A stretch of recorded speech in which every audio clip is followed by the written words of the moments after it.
There is a moment you rarely admit to anyone.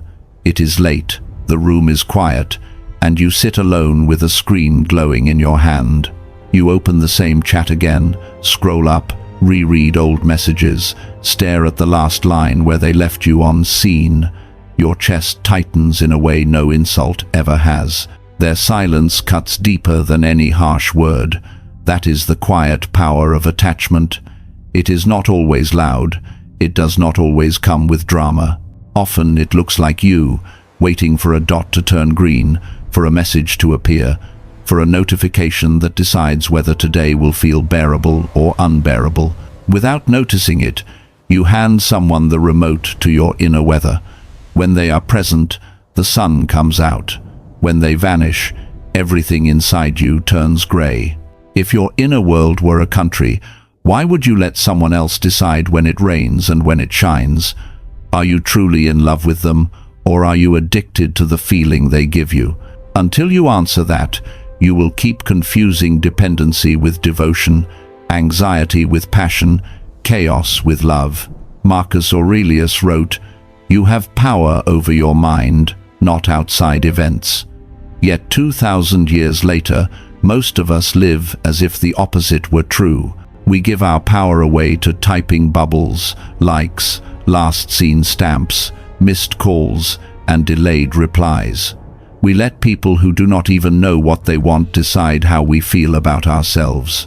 This video is not here to turn you into a cold, emotionless stone. You are not meant to become numb or uncaring.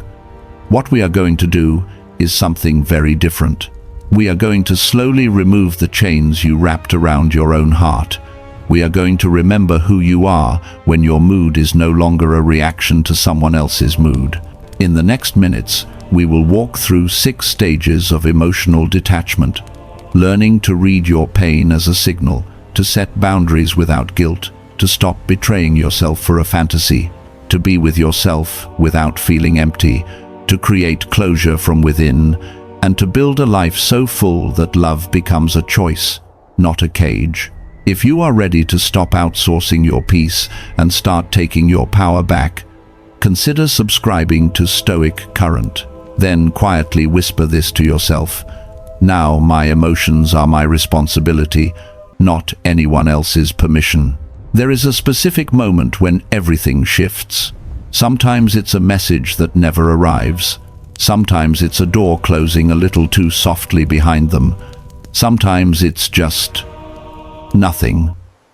No call, no reply, no explanation.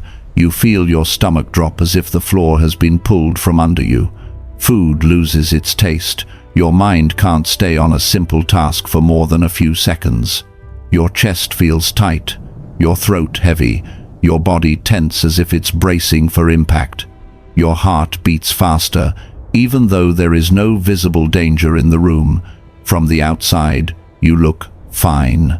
On the inside, it feels like you're collapsing. This is not you being dramatic. This is your nervous system reacting to loss and uncertainty. Modern neuroscience shows that emotional pain, especially rejection, abandonment, or ghosting, activates the same regions in the brain as physical pain. The brain doesn't neatly separate "they left me" from "I cut my hand." Pain is pain. Your body is simply ringing the alarm. And then there is dopamine. Every time you saw their name pop up on your screen, every time you heard that notification sound, your brain released a little hit of it. It wasn't just a text. It was a chemical reward, a tiny "you are seen, you matter, you exist in someone's world." Over time, your brain learned to expect that hit. Now the notifications are gone. The line is silent. Dopamine drops, and it feels like withdrawal. You're not just missing a person, you're missing the emotional drug that came with them. But here is where Stoic wisdom changes everything. The Stoics never said you wouldn't feel pain. They never promised you a life without loss, rejection, or disappointment. They knew all of that was inevitable. What they taught instead was how to see pain differently. Marcus Aurelius wrote, "If you are distressed by anything external, The pain is not due to the thing itself, but to your estimate of it. In other words, the event is not what breaks you. What breaks you is the meaning you attach to it. When someone becomes your entire source of validation, attention, or emotional safety, their silence doesn't just feel like space. It feels like a verdict. I am not chosen. I am not enough. I am forgettable. Pain in that moment is not only about their absence, it is a signal pointing toward the power you gave away. You handed them the right to decide what you are worth. You let their presence mean I am lovable, and their distance mean I am nothing. The Stoics would tell you, this is where your work begins. Not with making them come back, not with decoding every message, every look, every inconsistency. Your work begins with asking a different question. Instead of, why did they do this to me? Try, what is this pain trying to show me about how I attach? That shift seems small, but it moves you from being a victim of their actions to being a student of your own patterns. Because beneath this sharp pain, there is usually something older. Maybe it's the fear of being alone, the belief that if no one is choosing you, you stop existing in any meaningful way. Maybe it's the fear of not being good enough, that no matter what you do, you will always be almost there, almost worthy, almost loved. Or maybe it's the echo of an old abandonment, a parent who wasn't really there, a friend who turned away when you needed them most, a wound you never got to name, so you just kept reliving it. When someone pulls away and your entire world collapses, it's not just about them, it's the past coming back to ask, will you finally look at me? Pain, through a Stoic lens, is a compass. It is not here to humiliate you. It is not proof that you are weak. It is pointing to the exact place inside you that still believes, I cannot survive without this person's attention, or I do not matter unless they stay. So tonight, instead of just scrolling, checking, and replaying memories, try something different. Give yourself 5 to 10 minutes. Sit with a pen and a piece of paper. No filters, no pretending to be wise, just you and the truth. At the top, write this question: what is this pain trying to show me about how I attach? Then, underneath, list 3 things your current pain might be reflecting. Maybe it's, I am terrified of being alone. I don't believe I am enough without constant reassurance. I am reliving the feeling of being abandoned when I was younger. Write them down, even if your hand shakes, even if part of you feels ridiculous, even if you want to close the notebook and never look at it again. This is not about blaming yourself. This is about finally seeing yourself. Pain becomes dangerous when you only feel it and never question it. When you take every wave of emotion as truth instead of as information. Stoicism doesn't ask you to ignore your pain. It invites you to interrogate it, to sit across from it and ask, what are you really telling me? You may realize that you have made one person the center of a universe they were never meant to control. You may see that you have anchored your sense of worth to something that was always unstable, someone else's attention, mood, or presence. You may begin to understand that the intensity you feel now is not just about losing them, but about losing the illusion that they were the only path to feeling whole. That is not a comfortable realization, but it is a liberating one, because once you see pain as a compass, you stop running from it. You stop numbing it with distractions, with rebounds, with endless scrolling. You start following it inward, to the parts of you that are still waiting to be acknowledged, held, and healed. The goal is not to stop feeling. The goal is to stop being controlled by feelings you don't understand. The goal is to learn from your pain so you don't have to repeat the same lesson with a different face. Tonight, or the next time that familiar wave hits, pause, place a hand on your chest, breathe in slowly, and instead of saying, why is this happening to me? Ask, what is this showing me about what I still believe about myself? And then, if you feel ready, Write this sentence somewhere you can see it. Pain is not my enemy, it is my teacher. If you want to lock it in even more, type it out, say it out loud, or share it in the comments, not as a performance, but as a promise to yourself. You will no longer let pain only break you. From now on, you will let it guide you. There is a sentence you say without ever opening your mouth. You say it every time you ignore your own discomfort to keep someone else happy. You say it every time you let a message that hurt you slide. Every time you laugh off a comment that cut too deep. Every time you answer at 2 in the morning, even though you're exhausted. The sentence is this: my emotions are available for you to push around however you want. That is what a lack of boundaries really is. Not just being easygoing. It is a silent agreement that other people's moods, impulses, and decisions are allowed to rearrange your inner world. Stoicism offers you a different contract. You cannot control who texts back, who disappears, who respects you, who doesn't. You cannot control whether someone grows, apologizes, or repeats the same pattern forever. But you can control the gate. Your inner life is not a public park. It is a home. Some people may be allowed in the front yard. A few will sit in the living room. Very, very few earn a key. Boundaries are how you decide who stays where. Every time you don't set a boundary, you don't just keep the peace. You sacrifice your peace. You tell your own nervous system, your discomfort doesn't matter as much as their approval. And your nervous system has been listening for a long time.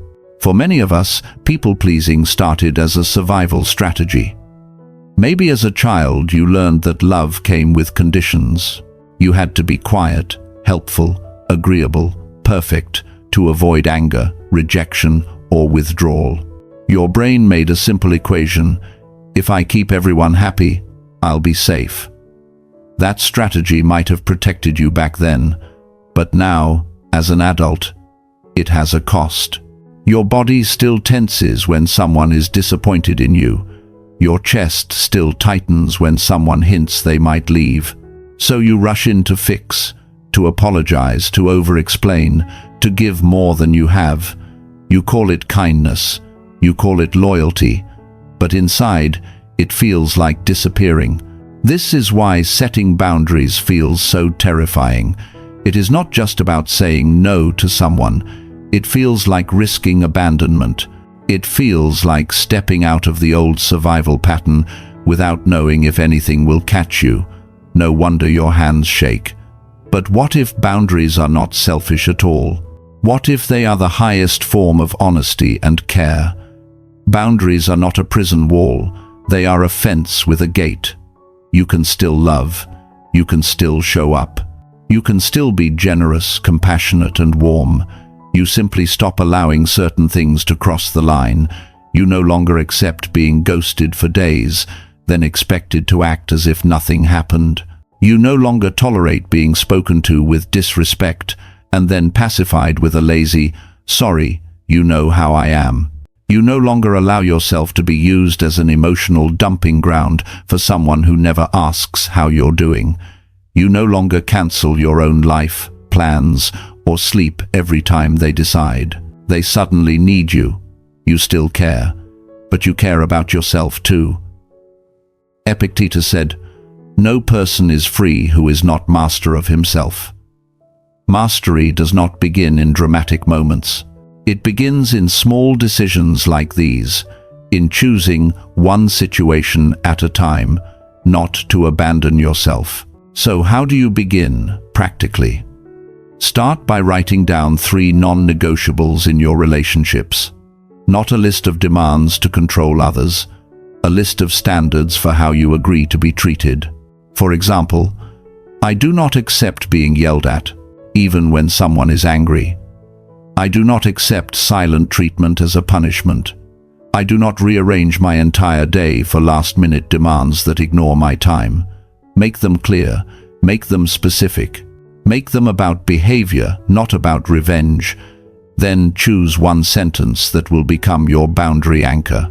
You can use this: I care about you, but this is not okay for me. It is simple, but powerful. It holds two truths at once. I still care, and I still have limits. You can adjust it to different situations. I love you, but I won't stay in this conversation if you keep raising your voice. I understand you're upset, but it's not okay to disappear for days and come back like nothing happened. I want to help, but I can't talk right now. Let's find another time.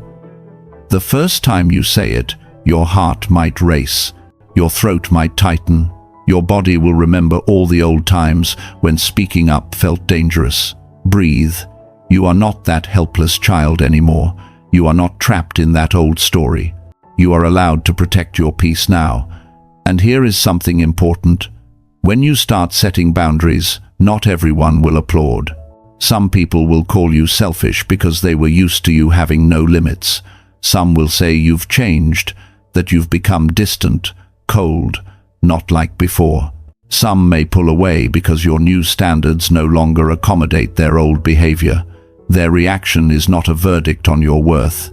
It is data. It shows you who can stand beside you when you choose self-respect, and who only wanted you as long as you stayed small, quiet, and endlessly available. The Stoics would remind you, it is better to lose the approval of those who profit from your weakness than to lose yourself. Every time you say no to what drains you, you say yes to something deeper. Your energy, your sanity, your future. Picture your inner world as a fortress, not a lonely, cold castle on a hill. A warm, quiet place where your thoughts can breathe, where your values are clear, where your heart is safe to open and safe to close.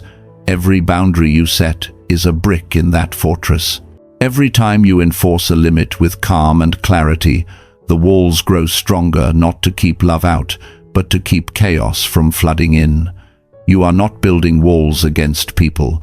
You are building a foundation for real connection. Because only when you are standing firmly on your own ground can you choose someone freely, not out of fear, not out of desperation, but out of truth. So, as you move forward, let this be your quiet reminder. I can love you and still say no. Write it somewhere. Put it where you will see it on difficult days. And if you're ready to make it real, you can even write it in the comments. Not to prove anything to anyone, but to tell yourself, from this point on, my heart is no longer open to every storm. It is open to what honors it, taking off the mask of fantasy. There is a quiet truth that hurts more than the breakup itself. It's the moment you realize you weren't just attached to the person, you were attached to the version of them you built in your mind, the version that would eventually grow up, the version that would finally see your worth, the version that would stop running, stop lying, stop disappearing, stop hurting you.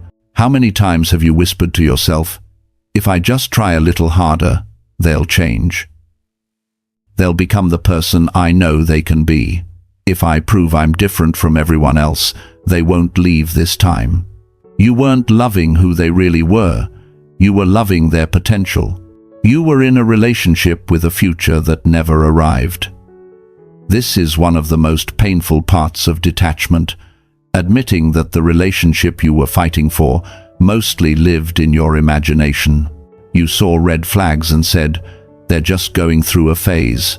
You felt disrespected and thought, they didn't mean it like that. You noticed how they never really showed up for you, and you told yourself, they're just busy, overwhelmed, not used to real love. Piece by piece, you edited reality to protect the story you wanted to believe. This is not because you're stupid or weak. It's because a younger part of you, your inner child, has been trying to rewrite an old story. Maybe once, long ago, you didn't feel chosen. Maybe you grew up chasing attention, approval, or affection that never fully arrived. Maybe you learned that you had to earn love by being useful, quiet, impressive, or endlessly forgiving. That younger part of you still lives inside. And when it meets someone emotionally unavailable, inconsistent, or distant, It feels a strange kind of familiarity. It thinks, this time, I'll finally make it work. This time, if I am good enough, patient enough, strong enough, they won't leave. So you don't just fall in love with a person, you fall in love with the idea that healing your connection with them will heal the wound from back then.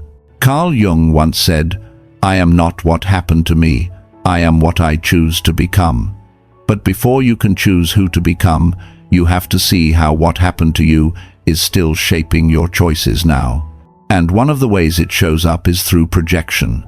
Projection is when you take your unmet needs, your hunger to be seen, safe, valued, and you project them onto someone else like a movie screen. You don't just see who they are, you see who you hope they will be for you. You ignore how they actually show up. You ignore how they speak to you, how they disappear, how they break promises.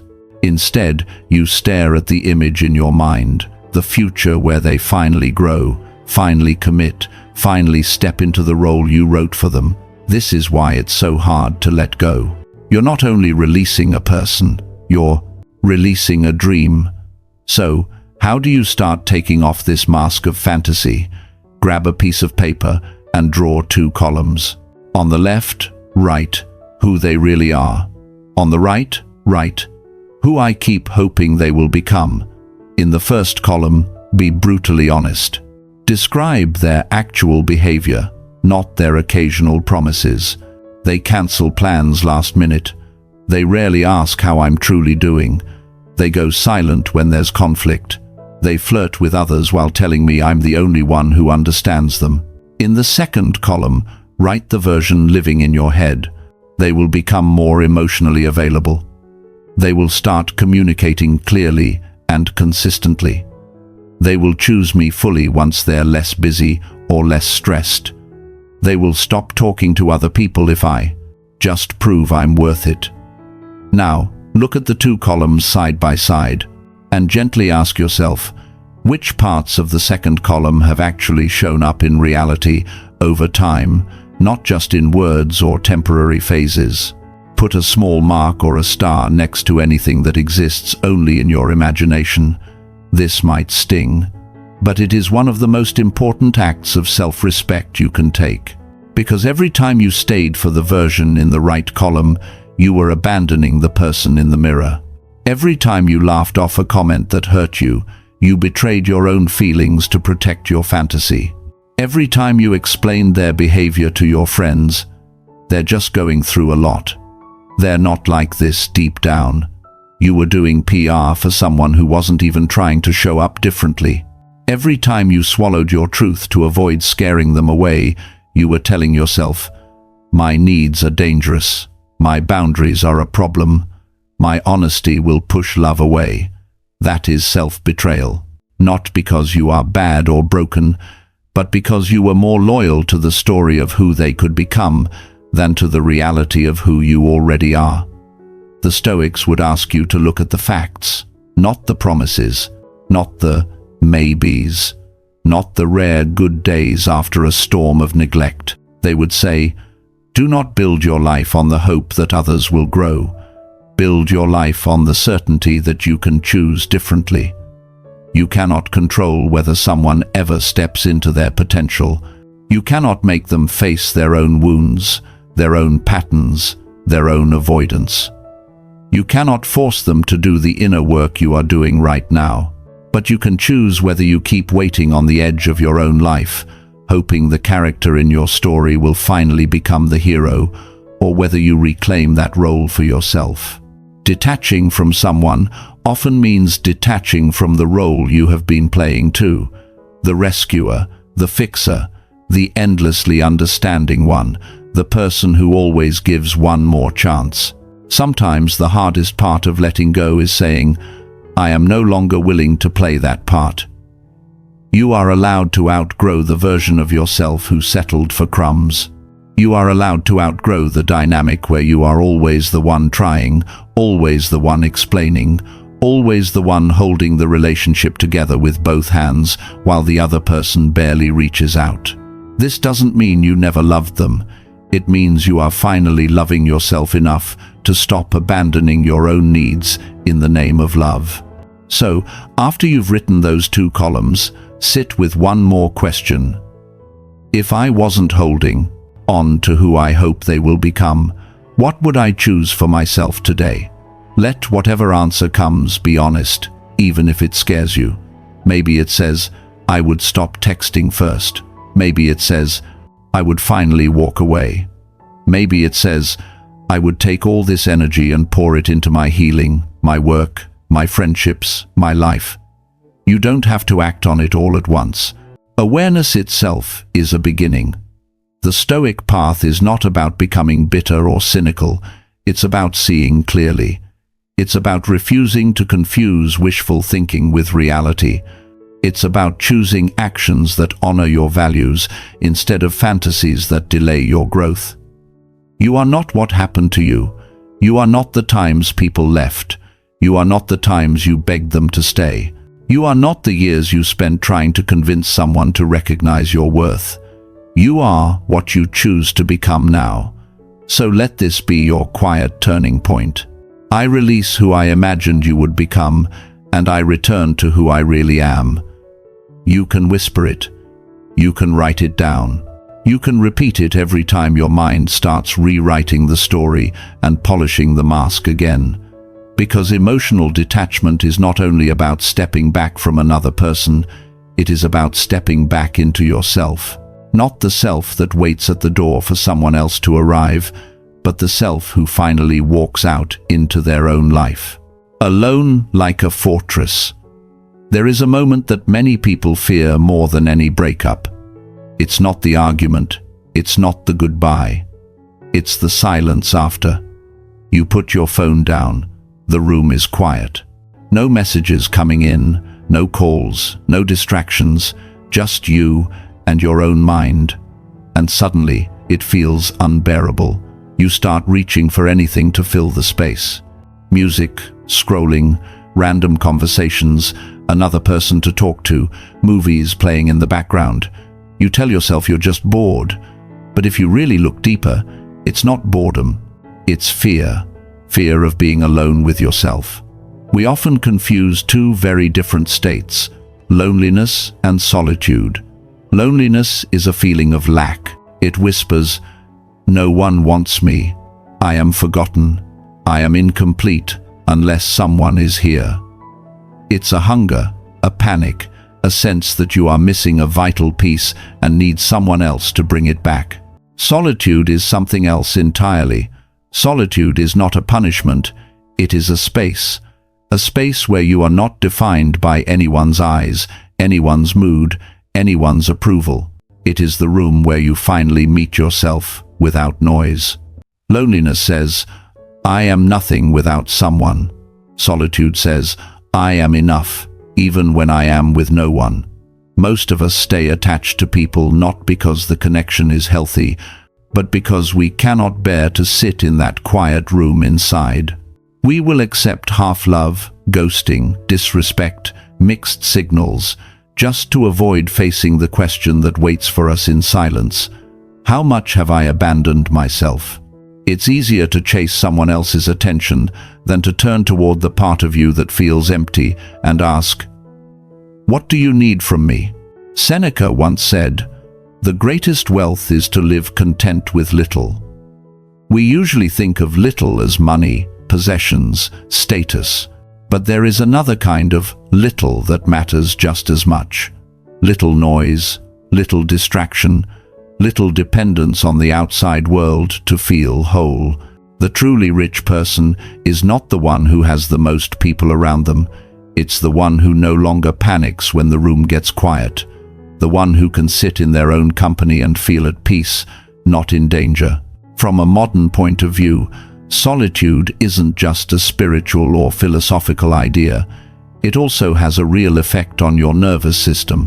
When you are constantly connected, constantly reacting messages, social media, calls, drama, your nervous system stays on high alert. It's like having dozens of tabs open in your mental browser. Every undone conversation, every unresolved argument, every what if is another tab. Your mind keeps switching between them, burning energy, overheating. Solitude is like finally closing those tabs. You don't need to shut down the whole computer. You just need to stop running 100 things at once. When you give yourself intentional, quiet time without distractions, your brain finally gets a chance to process emotions, file memories, integrate lessons, and calm down. This is why you sometimes feel a wave of sadness or grief when you're alone. Your mind is not breaking, it's finally catching up.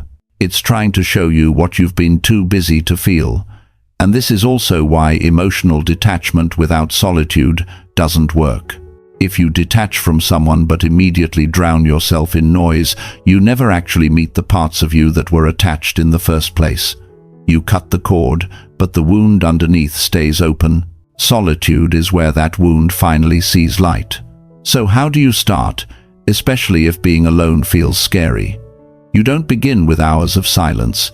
You begin with a small, non-negotiable ritual. Call it your stillness slot. Every day, choose 10 to 15 minutes to be alone with yourself. No phone, no music, no TV, no podcast, no scrolling, just you, your breath, your thoughts. You can sit on your bed, on the floor, by a window, on a park bench, anywhere you feel relatively safe. At first, your mind will protest. It will say, "This is pointless." It will try to bargain. Just check one notification. Just play one song. Smile gently at that voice. It's not your enemy. It's just your old pattern afraid of losing control. To help you stay present, take a notebook or a piece of paper. Write down these 3 questions.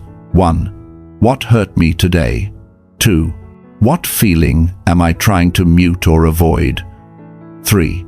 What do I need from myself, not from someone else, right now? Then, slowly, start answering.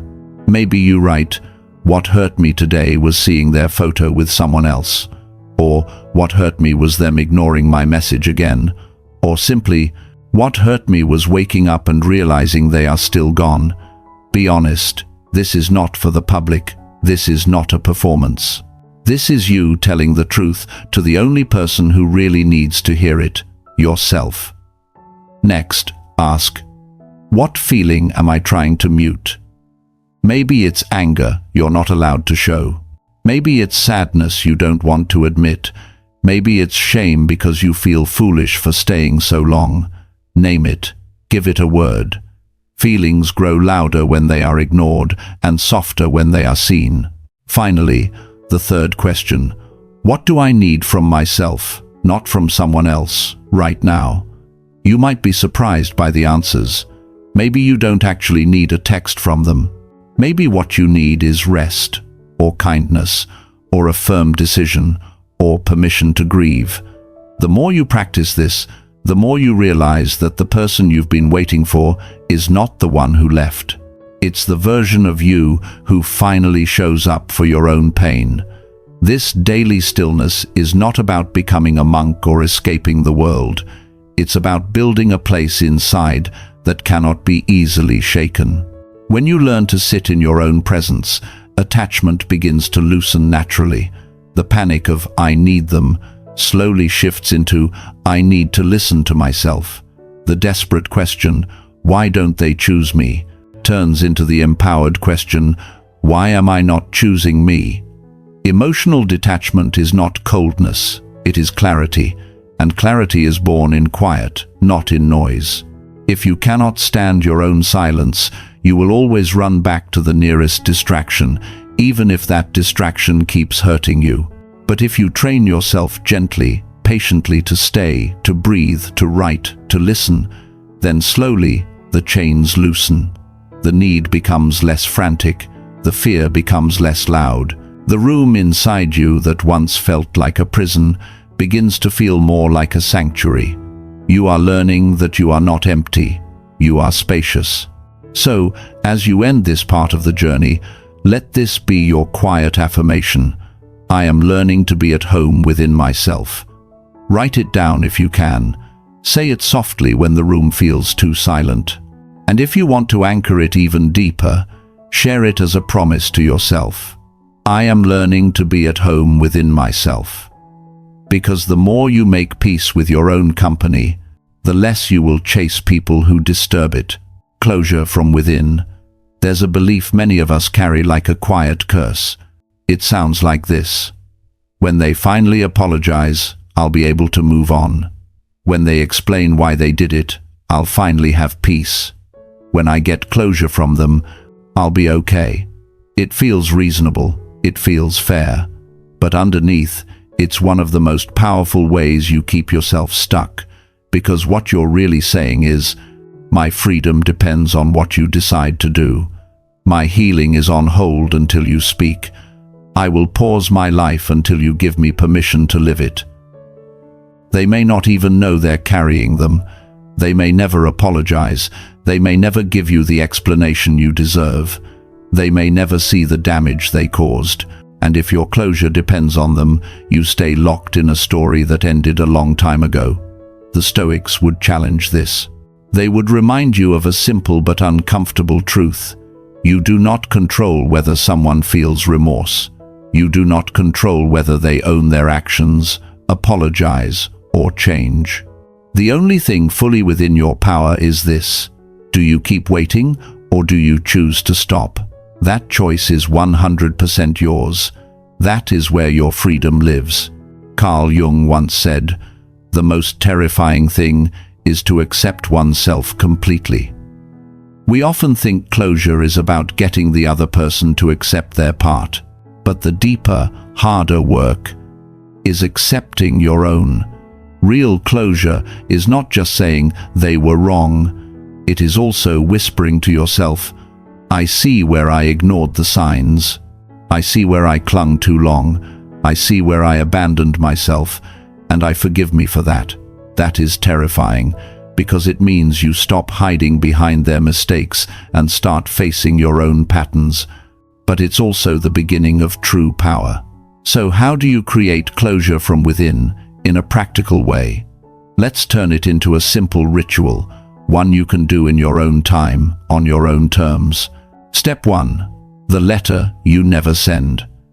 Take a piece of paper or open a blank document. At the top, write their name, or if that feels too intense, just write "to you." Then let everything come out. Say the things you never said because you were scared. Say the things you said but were never heard. Say the things you held in your body as tightness, tears, headaches, sleepless nights. Write about the moments that broke you. Write about the times you felt invisible. Write about the confusion, the anger, the longing. Don't edit. Don't try to sound wise, mature, or forgiving. Let it be raw. Let it be messy. If you need to write, "You hurt me," do it. If you need to write, "I hate that I still miss you," do it. Get all of it out of your mind and onto the page. You are not doing this for them. You are doing this so your nervous system can stop carrying every unsent sentence. And when you feel empty, when there is nothing left to say, end the letter with one line: I release you back to your own path. Not, I excuse everything you did. Not, it didn't matter. Just, I release you back to your own path, because their path is theirs now, and yours is no longer chained to it. Step 2. Reclaiming responsibility. Now, read back through what you wrote. Look for the sentences where you make yourself 100% the victim and them 100% the villain. Sentences like, "You ruined my life," "You destroyed my ability to trust," "You took away my happiness." Underline or highlight those parts. Then next to them, rewrite each one in a Stoic way. This happened. Now I choose how I rebuild my life. This hurt me deeply. Now I choose to learn how to trust myself again. This chapter broke my heart. Now I choose to protect my peace and raise my standards. You're not letting them off the hook. You're taking yourself off it. You're shifting from, "You control my story," to, "I am the one who decides what this experience means for my future." This is the terrifying part. Jung talked about accepting yourself completely. It means seeing where you stayed when you should have left, where you hoped when you should have believed your own eyes, where you ignored your intuition because you didn't want the truth to be true. You look at all of that not to shame yourself, but to finally stop lying to yourself. Then you say, I did the best I knew how with the pain I was carrying. Now I choose differently. Step 3. A small ending ritual closure needs a symbol. Something your body can see, something your mind can understand as a turning point. After you've written and rewritten, choose a simple ending ritual. You might carefully fold the letter and place it in a box labeled done or closed. Not because you're erasing the past, but because you're telling yourself, this story will not drive my present anymore. You might decide to tear the letter into pieces and throw it away, watching the pages fall apart as a physical reminder that you no longer need these words looping inside your head. In some cultures, people burn letters to release the energy they've been holding. If that is safe and meaningful for you, you can do that too. Watch the paper turn to ash and imagine the hold this person had on your emotions, turning to smoke and disappearing into the air. Whatever form you choose, let the act be intentional. While you do it, you might say quietly, this happened, it mattered, it shaped me, but it does not own me anymore. Closure is not about pretending you don't care. It is not erasing memories or forcing yourself to forget. True closure is acceptance. Accepting that what happened cannot be undone. Accepting that the apologies you deserved may never come. Accepting that you will not get a perfect explanation that makes it all make sense. And then, in that acceptance, turning your focus to the only place where your power still lives, this moment, this day, this choice. You can't edit the past like a document. You can only decide how you will live with it. The Stoics would say, the past is outside your control. Your response to it is not. When you stop waiting for their apology to heal, you stop letting them decide when your life can begin again.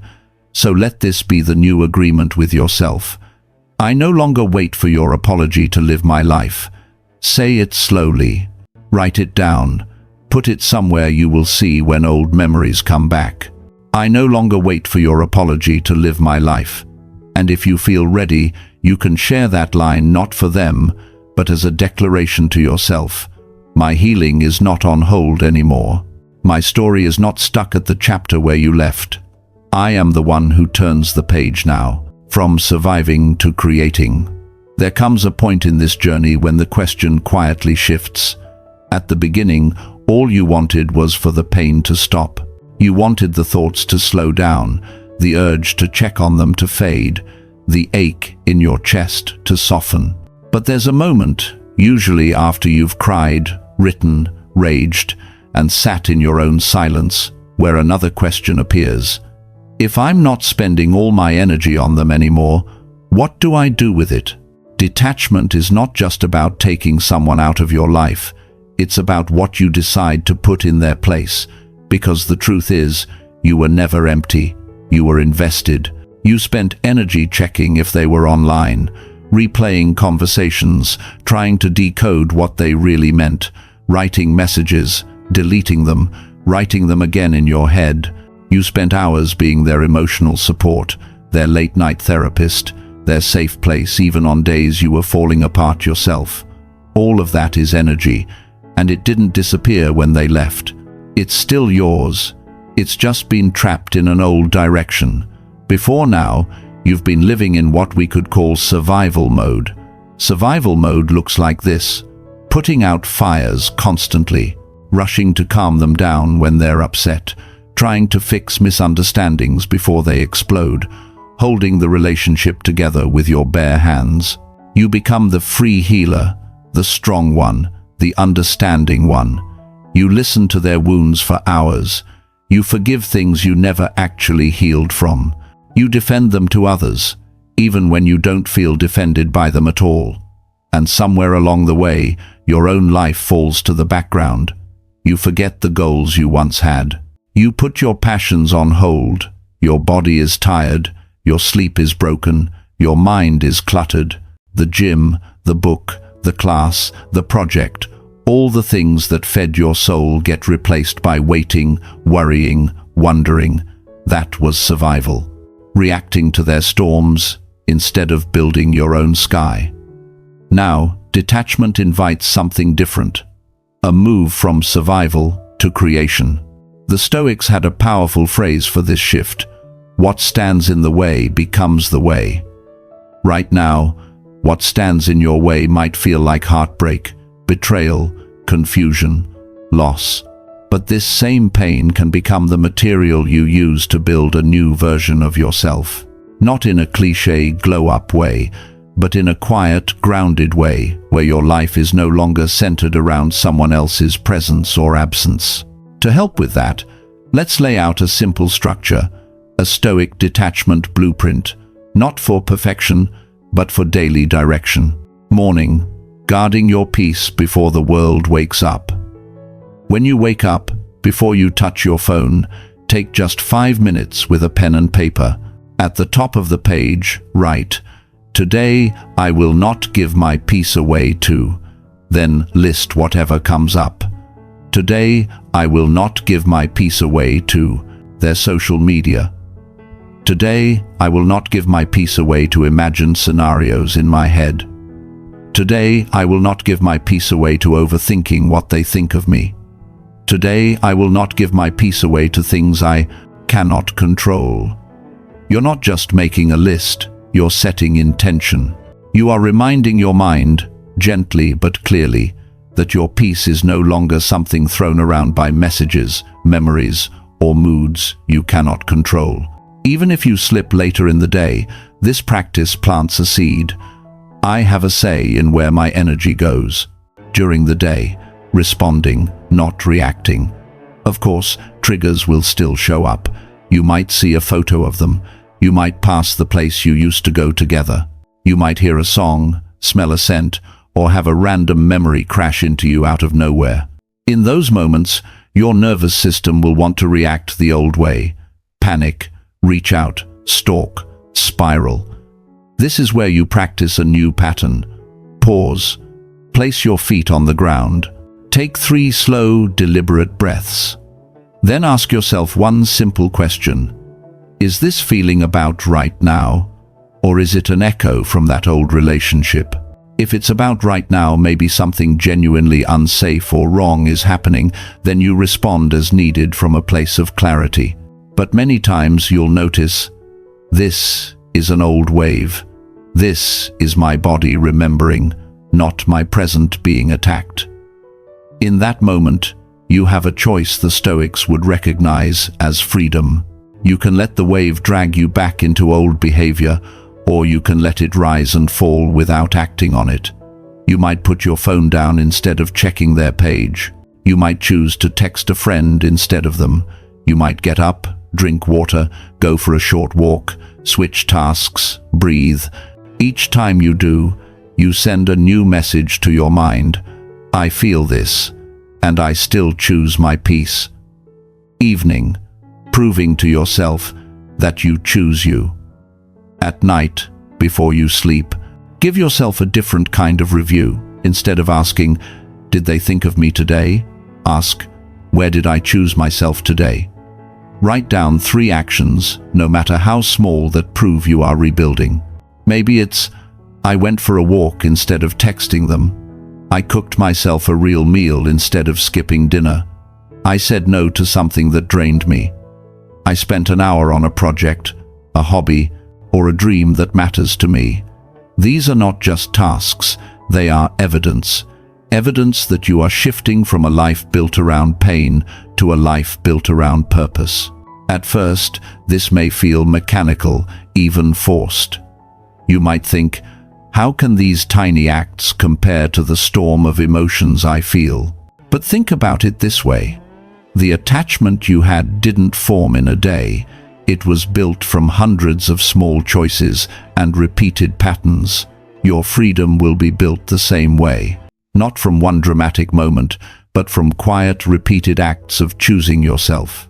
Detachment is no longer just about, I want to hurt less.